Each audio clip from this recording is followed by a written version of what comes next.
Paul Mario Day, the English vocalist best known for his role as the original singer of metal icons Iron Maiden, has passed away at the age of 69. Day's tenure with the early Iron Maiden lineup was short-lived, having been recruited by bassist Steve Harris to join the band in late 1975. The band's initial lineup lasted only for 10 months, with Day exiting the group following claims he lacked both energy and charisma. "When I sang in Iron Maiden, it was a new pub band and nobody wanted to see or hear them," Day later recalled of his time in the group. "We were all nobodies, all trying to make the best music we could and fighting for an audience."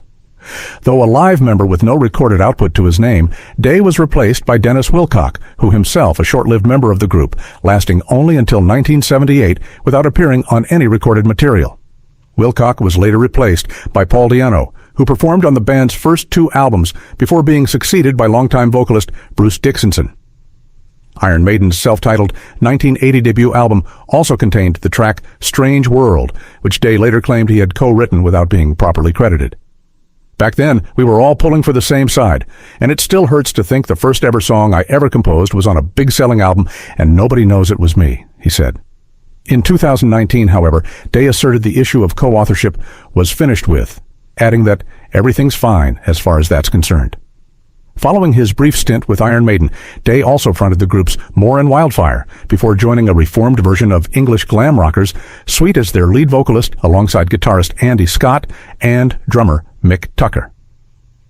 In 1985, Mick Tucker and myself put together the first new lineup of Sweet after the hiatus of the original band, Scott wrote in a tribute post shared to Facebook.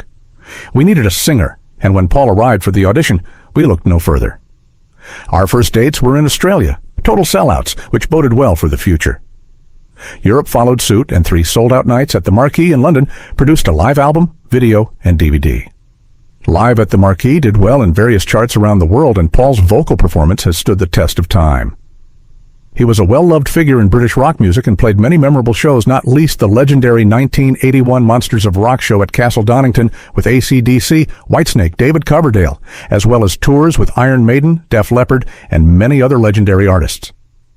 Day relocated to Australia in the 80s, where he continued to operate as an active musician until his passing.